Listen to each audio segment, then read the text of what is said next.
Hello, I'm Alexandra Chakov, and I'm presenting on an essay I wrote entitled Conversations Between Old and New, Rhetorical Functions of Old Jewish Architecture.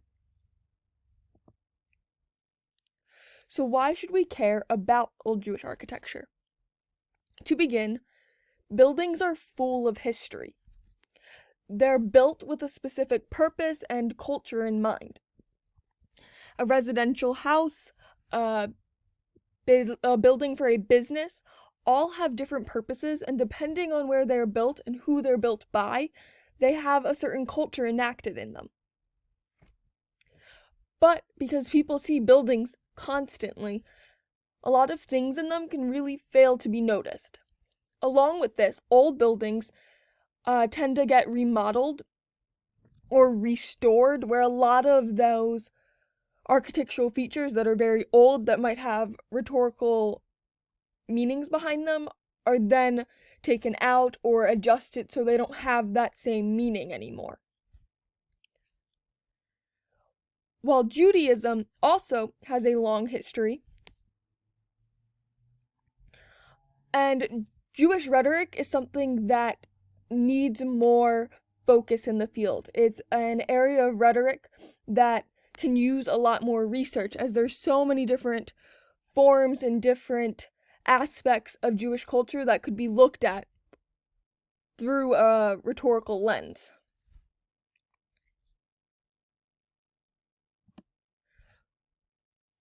For my paper and this presentation, I focus on the Old-New Synagogue. This synagogue is located in Prague, and it is one of the oldest synagogues in Europe, and it is still in use. The synagogue was built at the end of the 13th century, and it was completed in 1270. In my essay, and in this presentation, I am arguing that the field should be studying Old Jewish religious architecture, as it is full of rhetorical functions that could be beneficial to modern-day study.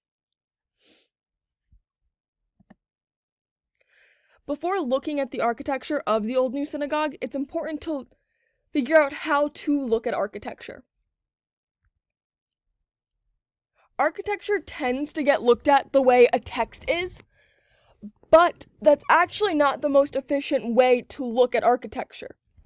Instead, looking at it as we look at modern-day multimodal devices, it allows you to pull out different and more effective rhetorical functions, as you're not interacting with architecture the way you interact with a text.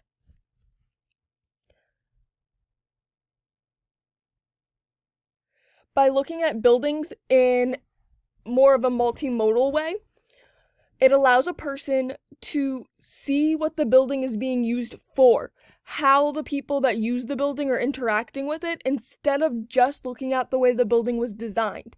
A building can be designed by anyone, but the way that people actually interact with the building is what causes a lot of those rhetorical functions.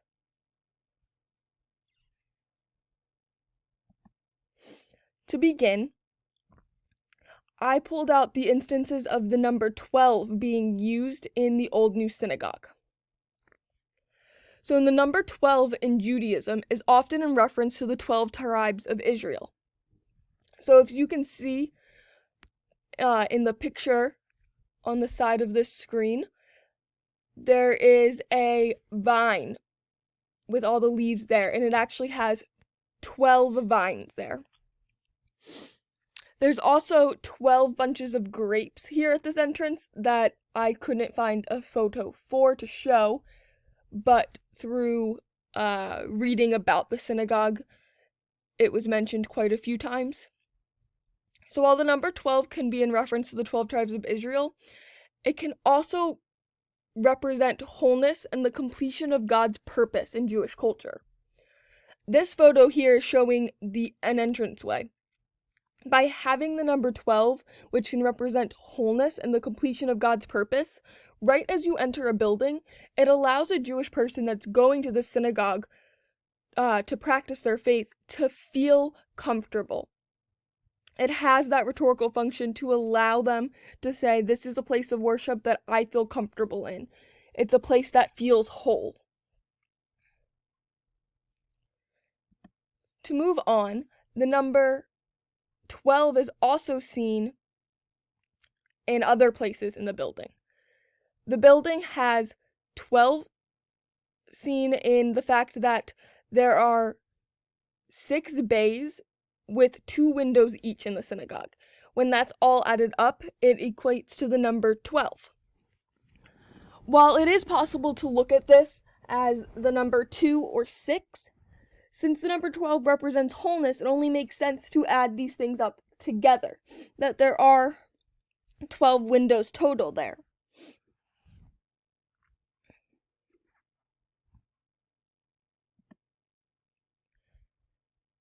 Through these bays and windows, you're also able to find the number 5. And the number 5 is a symbol of protection. In Jewish faith, the Hamsa is used as a symbol of protection, and it has also the number 5 represented in it, and it's a lot of times worn on necklaces to provide that person with protection.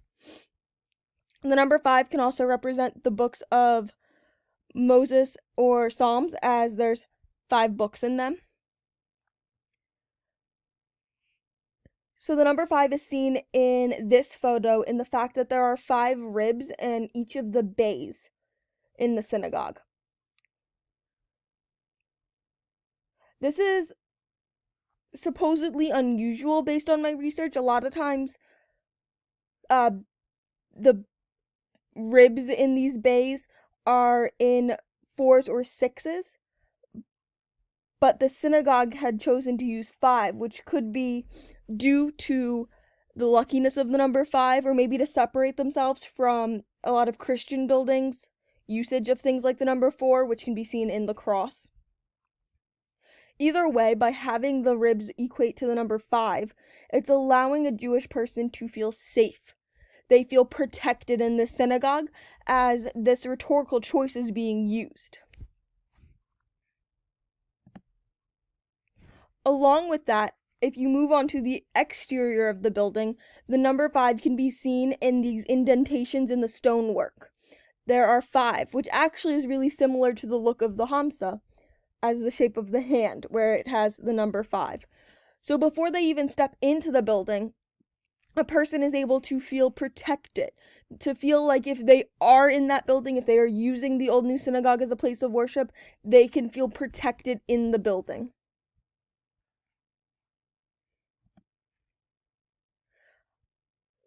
Odd numbers are also important in the Jewish culture. Odd numbers are considered lucky. So as we just discussed, the number 5 is seen in a few ways. So along with the fact that a person can feel protected in the synagogue due to that, it also brings out a lucky feeling. In this picture to the right, you can see that there are 9 diamond shapes in that door. This is the door that allows you to go into the synagogue. By having a lucky number at this entrance, it allows a person to feel like they're comfortable in this space. They want to be able to feel safe and comfortable when they're at a place of worship. So by being able to represent something that's lucky in Jewish culture, the synagogue has this rhetorical function of this luckiness, this safety for a person.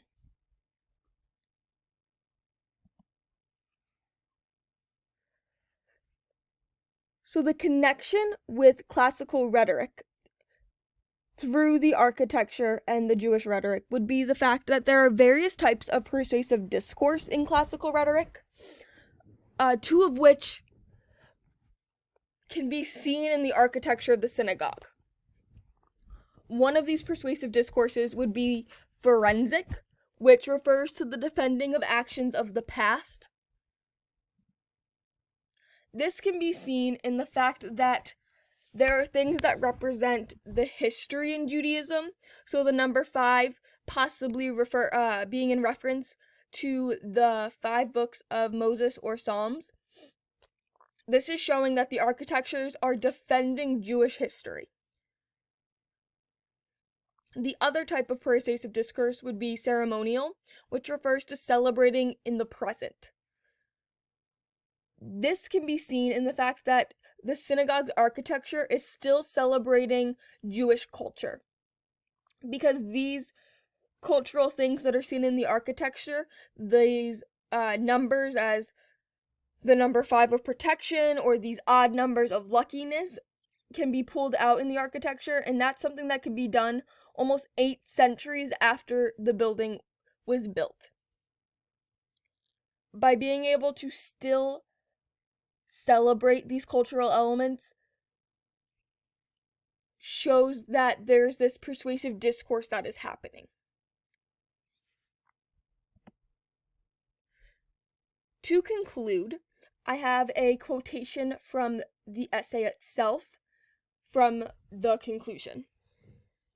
And it reads, "By looking at the Old-New Synagogue in relation to Jewish texts and beliefs, it is possible to pull rhetorical functions that might not be as distinguishable on their own. As time passes, though some of these texts, traditions, or buildings can be lost. Along with this, generations that can pass down those lost stories or traditions die out, and those things can be lost.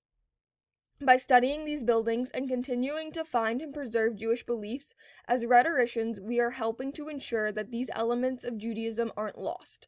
Eventually, buildings collapse, generations die out. We need to study these other forms of rhetoric while we still can." Thank you.